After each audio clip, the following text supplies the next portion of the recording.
which is impact of change in price on aggregate expenditure. जब भी economy में price में कोई चेंज आता है तो उसका डायरेक्ट इम्पैक्ट पड़ता है किस पे? हमारे एग्रीगेट एक्सपेंडिचर पे। आप कहाँ पे खर्चा करते हो वो डिपेंड करता है कि इकोनॉमी में प्राइस क्या चल रहा है। तो हमें एक रिलेशन एस्टैब्लिश करना है between the price and the aggregate expenditure. अब बात ये आती है कि वो रिलेशन कैसा होगा, क्या रिलेशन पॉजिटिव होगा या रिलेशन हमारा नेगेटिव होगा। तो आप सोच के देखो कि अगर इकोनॉमी में प्राइसेस इंक्रीज कर जाते हैं तो क्या आप खर्चे ज्यादा करोगे? Definitely not. आपको महंगाई लगेगी जिसके चलते आप अपने खर्चे को क्या कर दोगे? कम कर दोगे। तो यहाँ पे हमारा प्राइस बढ़ने के साथ aggregate expenditure in the economy reduces. अब ये रिलेशन को जस्टिफाई करने के लिए हम दो पैरामीटर्स यहाँ पे लेंगे। पहला change in consumption and second change in net export. क्योंकि आप सबको पता होगा कि सी और एनएक्स हमारा एग्रीगेट एक्सपेंडिचर के दो मेजर कंपोनेंट्स हैं। सी से यहाँ पे मतलब है मेरा कंजम्पशन एक्सपेंडिचर।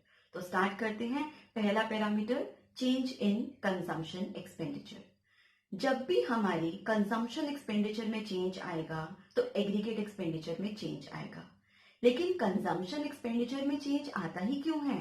कभी हम खर्चे ज्यादा करते हैं, कभी हम कंजम्पशन के खर्चों को कम कर लेते हैं। क्यों? क्योंकि हमारी इकोनॉमी में हमारे प्राइसेस क्या करते हैं? वेरी करते हैं। तो हम फर्स्ट केस कंसिडर करेंगे। फॉर एग्जाम्पल हमारे प्राइसेस इंक्रीज कर रहे हैं तो जितनी भी मनी आपके पास है, जितनी भी वेल्थ या एसेट आपके पास है, उसकी रियल वैल्यू रिड्यूस कर जाती है जब भी आपके प्राइसेस इंक्रीज करते हैं। आप सोच के देखो, आपके पास 100 रुपीज है, आप उस 100 रुपीज से आज के डे में जितनी भी चीजें खरीद सकते हो। लेकिन कल को अगर प्राइसेस में इंक्रीज हो जाता है तो उसी 100 रुपीज से आप कंपैरेटिवली कम चीजें खरीद पाओगे। क्यों? क्योंकि आपकी परचेजिंग पावर कम हो जाएगी। सिमिलरली अगर इकोनॉमी में प्राइसेस फॉल करते हैं तो हमें लगता है कि हमारे वही 100 रुपए अब ज्यादा चीजें खरीदने के लिए केपेबल हैं। तो इसीलिए हमारी रियल वर्थ ऑफ एसेट या हमारा real worth of wealth increase कर जाता है जब भी हमारे प्राइसेस रिड्यूस करते हैं। तो जब भी प्राइसेस रिड्यूस करेंगे एग्रीगेट एक्सपेंडिचर बढ़ेगा और जब भी प्राइसेस इंक्रीज करेंगे एग्रीगेट एक्सपेंडिचर कम होगा। ये किस पॉइंट से हमने प्रूव करा? Through change in consumption expenditure. Second parameter हमारा है net export. Net export is equal to exports minus imports. Exports क्या होता है? वो सारी चीजें जो भी आपकी कंट्री प्रोड्यूस करके बाहर किसी और कंट्री को क्या कर रही है? सेल कर रही है, तो उसे हम कहते हैं एक्सपोर्ट्स। सिमिलरली इंपोर्ट्स का क्या मतलब है? ऐसी सारी चीजें जो कि हमारी कंट्री के सिटीजन्स बाहर की कंट्री से क्या कर रहे हैं? परचेज कर रहे हैं, उसको हम कहते हैं इंपोर्ट्स। तो अगर हम एक्सपोर्ट्स में से इंपोर्ट्स को माइनस कर देते हैं तो हमारा निकल कर आता है नेट एक्सपोर्ट्स। तो यहाँ पे बात आती है कि नेट एक्सपोर्ट्स भी हमारा बहुत मेजर पैरामीटर है इन कैलकुलेटिंग द एग्रीगेट एक्सपेंडिचर। तो मान लो कि एक हमारी कंट्री को हम कंसिडर करते हैं इंडिया और बाकी जितने भी कंट्रीज हैं उसको हम कंसिडर कर रहे हैं रेस्ट ऑफ द वर्ल्ड। तो अगर हमारी कंट्री इंडिया जो कि डोमेस्टिक कंट्री है, डोमेस्टिक कंट्री में अगर प्राइसेस बहुत तेजी से इंक्रीज कर रहे हैं तो सोचो क्या होगा? क्या बाहर के citizens, rest of the world के सिटीजन्स हमारी कंट्री से चीजें खरीदना पसंद करेंगे? Definitely not. क्यों? क्योंकि हम ज्यादा कॉस्टली चीजें सेल कर रहे हैं। तो उस केस में हमारे एक्सपोर्ट्स क्या हो जाएंगे? रिड्यूस हो जाएंगे। और एट द सेम टाइम हमारे इंपोर्ट्स क्या हो जाएंगे? इंक्रीज हो जाएंगे। कैसे? अगर इंडिया में चीजें महंगी हो रही हैं तो हमारे सिटीजन्स क्या करेंगे? वो बाहर की कंट्री से इंपोर्ट्स करना ज्यादा इजी समझेंगे। तो जब भी हमारी कंट्री के प्राइसेस इंक्रीज करते हैं तो हमारा एक्सपोर्ट्स फॉल करते हैं एंड हमारे इंपोर्ट्स क्या करते हैं? इंक्रीज करते हैं। तो अगर आप नेट एक्सपोर्ट फंक्शन निकालोगे, एक्सपोर्ट फॉल कर रहे हैं और इंपोर्ट्स इंक्रीज कर रहे हैं, तो आपका नेट एक्सपोर्ट फंक्शन क्या करेगा? ओवरऑल फॉल करेगा। और नेट एक्सपोर्ट फंक्शन फॉल करने की वजह से आपका एग्रीगेट एक्सपेंडिचर भी क्या करेगा, फॉल करेगा। तो हमने क्या स्टार्ट किया था कि प्राइस इंक्रीज हुआ डोमेस्टिक कंट्री में और फाइनल रिजल्ट क्या हुआ, एग्रीगेट एक्सपेंडिचर फॉल हो गया डोमेस्टिक कंट्री में। सेकेंड केस भी लेके देख लो, अगर हमारी कंट्री में प्राइसेस रिड्यूस कर जाते हैं तो बाहर के जो रेस्ट ऑफ द वर्ल्ड के सिटीजन्स हैं वो सब हमारी कंट्री की तरफ अट्रैक्ट होंगे और वो हमसे क्या करना चाहेंगे, परचेज करना चाहेंगे। जैसे ही वो हमसे परचेज करेंगे तो हमारी कंट्री के एक्सपोर्ट्स इंक्रीज कर जाएंगे। एंड सिमिलरली अगर हमारे सिटीजन्स को हमारी ही कंट्री में चीजें सस्ते में मिल रही हैं तो हम क्या करेंगे, हम बाहर से खरीदना जरूरी न समझकर अपनी ही कंट्री से परचेज करेंगे। इस केस में हमारी कंट्री के इंपोर्ट्स क्या कर जाएंगे, रिड्यूस हो जाएंगे। तो हमने क्या स्टार्ट करा कि प्राइस हमारा रिड्यूस हुआ जिसकी वजह से एक्सपोर्ट्स हमारे बढ़े, इंपोर्ट्स हमारे कम हुए, जिसके चलते टोटल अगर हम ओवरऑल नेट एक्सपोर्ट फंक्शन की बात करें तो वो क्या कर जाएगा, इंक्रीज कर जाएगा। नेट एक्सपोर्ट फंक्शन के इंक्रीज करने का मतलब क्या है कि हमारे एग्रीगेट एक्सपेंडिचर फंक्शन को भी क्या होना पड़ेगा, इंक्रीज होना पड़ेगा। एग्रीगेट एक्सपेंडिचर अब बढ़ जाएगा। सो इन दो पैरामीटर से ओवरऑल हम कंक्लूड कर सकते हैं कि प्राइस और एग्रीगेट एक्सपेंडिचर में कैसा रिलेशन है, इनवर्स रिलेशन, या हम कह सकते हैं नेगेटिव रिलेशन। प्राइस के कम होने से एग्रीगेट एक्सपेंडिचर बढ़ता है एंड प्राइस के ज्यादा होने से एग्रीगेट एक्सपेंडिचर कम होता है। So after this, let's move on to the next topic, which is demand-induced changes in GDP. इस टॉपिक का मतलब ये है कि हमारी जीडीपी में कब चेंजेस आते हैं डिमांड के चेंज होने की वजह से। जैसे कि अभी हमने फर्स्ट टॉपिक में पढ़ा कि हमारी डिमांड कम ज्यादा कब हो रही है, क्यों, क्योंकि हमारे प्राइसेस में इंक्रीज या डिक्रीज होता रहता है। तो उसी टॉपिक को हम यहाँ पे एक्सटेंड कर रहे हैं। तो हम डायग्राम देखेंगे, y एक्सिस पे हमने लिया है aggregate expenditure, on the x axis we are taking the real GDP. 45 degree income line हमने बनाई है और उसके साथ एग्रीगेट एक्सपेंडिचर कर्व कहां इंटरसेक्ट कर रहा है, एट पॉइंट E, जिससे कि हमारी इक्विलिब्रियम जीडीपी निकल कर आ रही है इनकम y। अब हम दो केसेस यहाँ पे लेंगे। फर्स्ट केस में हम प्राइस को इंक्रीज करते हैं। जैसे ही हमने प्राइस को इंक्रीज करा तो हमारा एग्रीगेट एक्सपेंडिचर फंक्शन कर्व कहां शिफ्ट करेगा, प्राइस के इंक्रीज होने से एग्रीगेट एक्सपेंडिचर फॉल करता है, जिसकी वजह से एग्रीगेट एक्सपेंडिचर फंक्शन हमारा डाउनवर्ड शिफ्ट कर जाएगा। और जैसे ही हमारा एग्रीगेट एक्सपेंडिचर AE से AE2 की तरफ शिफ्ट करा, वहां से हमारा नया इक्विलिब्रियम निकलेगा eight point E2। E2 point से हमारी न्यू इनकम निकल गई विच इज Y2। तो आपने देखा कि प्राइस के चेंज होने से एग्रीगेट एक्सपेंडिचर में चेंज आया, डिमांड में चेंज आया और फाइनली हमारा इक्विलिब्रियम पे जो भी चेंज आया वो डायग्राम में रिफ्लेक्ट हो रहा है। तो हमारी इक्विलिब्रियम जीडीपी इस केस में क्या कर गई है, फॉल कर गई है। सिमिलरली केस 2, अगर हमारे प्राइसेस फॉल कर जाते हैं, प्राइसेस के फॉल करने से हमारी परचेजिंग पावर बढ़ेगी और हमारे एग्रीगेट एक्सपेंडिचर इंक्रीज करेंगे। एग्रीगेट एक्सपेंडिचर जब इंक्रीज करेंगे तो हमारा AE फंक्शन कर्व कहां शिफ्ट कर जाएगा, अपवर्ड्स। अब हमारा AE कर्व AE से कहां शिफ्ट कर गया, ऊपर की तरफ AE1, और हमारा नया इक्विलिब्रियम कहां निकला, eight point E1। E1 point से हमारी इनकम निकल कर आई कितनी, इनकम Y1। तो हमारी इनकम Y से इंक्रीज होकर कितनी हो गई है, Y1। और ये इनकम में इंक्रीज किस वजह से आया, डिमांड के चेंज होने की वजह से। और डिमांड में क्यों चेंज आया, प्राइस के चेंज होने की वजह से। So this was the second topic. After this let's move on to the next topic which is derivation of AD curve. This topic is very important from the exam point of view. अभी तक हम aggregate demand को पढ़ते आए हैं through aggregate expenditure, कि expenditure बढ़ रहा है तो डिमांड बढ़ रही है, एक्सपेंडिचर कम हो रहा है तो डिमांड कम हो रही है। अब उसी एग्रीगेट एक्सपेंडिचर कॉन्सेप्ट को यूज कर कर हम डिराइव करेंगे क्या, AD कर्व, कि AD कर्व हमारा दिखता कैसा है। सो जिसके लिए हमने यहाँ पे डेरिवेशन करी, आप देख सकते हो।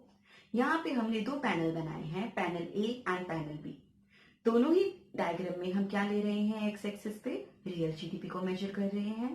पैनल A में वाई एक्सिस पे हमने लिया है एग्रीगेट एक्सपेंडिचर और पैनल बी में वाई एक्सिस पे हम ले रहे हैं प्राइस।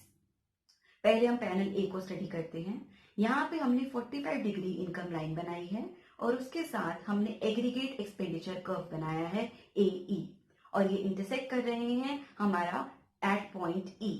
इस इक्विलिब्रियम पॉइंट से हम रियल जीडीपी निकालेंगे जो निकल कर आ रही है हमारी इक्विलिब्रियम जीडीपी Y।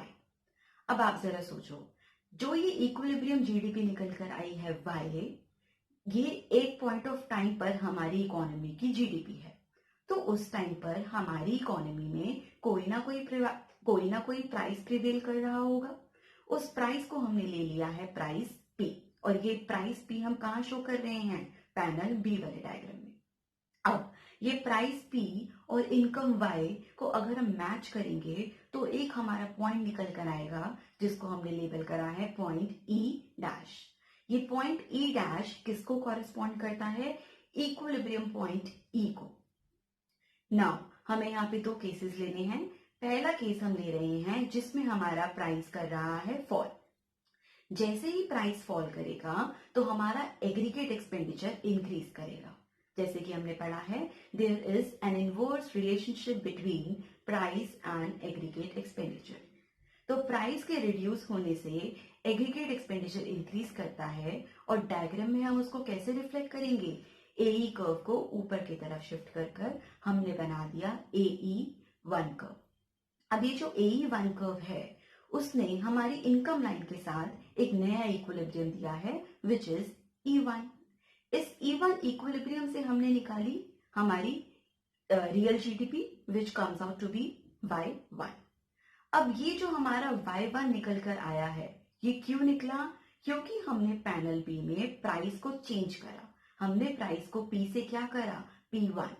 तो हम वही ऊपर वाले डायग्राम से इनकम को एक्सटेंड करेंगे और नीचे की तरफ लेकर आएंगे पॉइंट Y1। ये Y1 पॉइंट किसके साथ मैच करता है? Point P1।